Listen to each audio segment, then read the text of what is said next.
নমস্কার বন্ধুরা, আপনারা সবাই দেখছেন সরকারি সংবাদ ইউটিউব চ্যানেল। বন্ধুরা, আমরা পশ্চিমবঙ্গবাসীদের প্রত্যেকেরই বাড়িতে একটি বা দুটি রেশন কার্ড বা কোনো না কোনো ক্যাটাগরির রেশন কার্ড রয়েছে। যেমন কারো কাছে পিএসএস বা কারো কাছে এসপিআইএস বা ডাবল এ ওয়াই বা অন্তর্দয় কার্ড বা আরকেএসআই 1 বা আরকেএসআই 2 বা জেনারেল ক্যাটাগরির যে কোনো রেশন কার্ড থেকে থাকে। তো বন্ধুরা, আপনার কাছে কোন ক্যাটাগরির রেশন কার্ড বা কোন রেশন কার্ডটা থাকলে আপনারা সরকারি ঘরটা পাবেন বা কোন কোন ক্যাটাগরির রেশন কার্ডে সরকারি ঘর দেওয়া হয়, এই সব কিছুই আপনারা আজকের এই ভিডিওটিতেই জানতে চলেছেন।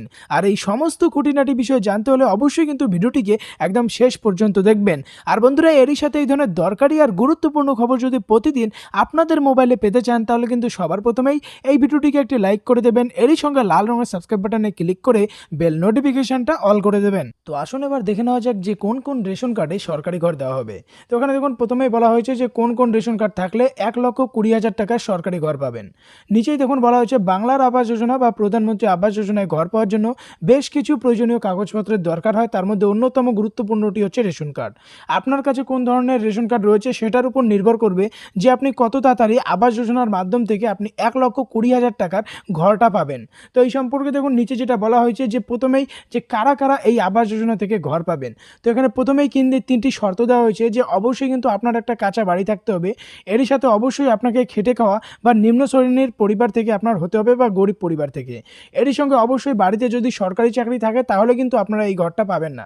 এবার আসুন, এবার দেখে নেওয়া যে কোন কোন রেশন কার্ডের আপনারা এই ঘরটা পাবেন। সবার প্রথমে যেটা রয়েছে এএওয়াই বা অন্তর্দয় অন্ন যোজনা রেশন কার্ড। এই ক্যাটাগরির রেশন কার্ড থাকলে আপনারা প্রধানমন্ত্রী আবাস যোজনা বা বাংলা আবাস যোজনায় সরকারি ঘরের জন্য যোগ্য, কারণ এই রেশন কার্ডটি সুপার বিপিএল ক্যাটাগরির মধ্যে পড়ে। এরপরে যেটা রয়েছে এসপিআইএস বা স্টেট প্রায়োরিটি রেশন কার্ড।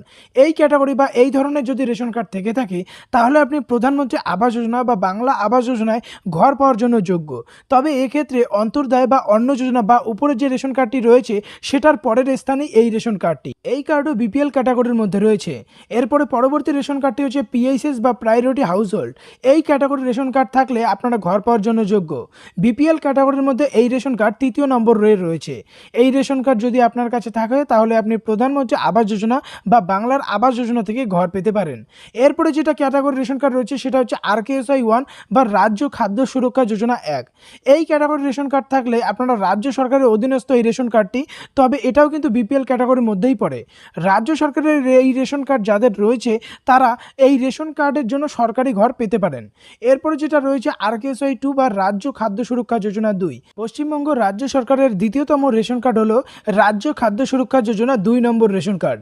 এই রেশন কার্ডটি এপিএল ক্যাটাগরির রেশন কার্ড। তাই এই রেশন কার্ড যাদের রয়েছে তারা প্রধানমন্ত্রী আবাস যোজনা বা বাংলা আবাস যোজনায় ঘর পাওয়ার সম্ভাবনা এই রেশন কার্ডে খুবই কম। তবে কিছু কিছু ক্ষেত্রে উচ্চপদস্থ আধিকারিকরা যদি মনে করেন যে আপনি প্রধানমন্ত্রী বা বাংলার আবাস যোজনায় ঘর পাওয়ার যোগ্য, তাহলে এই রেশন কার্ডের মাধ্যমে আপনাকে ঘর দেয়া হতে পারে। এবার বলা হয়েছে আবেদন করতে গেলে আপনার কি কি কাগজ লাগবে। এখানে প্রথমে বলা হয়েছে আধার কার্ডের জেরক্স, ভোটার কার্ডের জেরক্স, ব্যাংকের পাসবুকের জেরক্স, পাসপোর্ট সাইজের ছবি 4 কপি।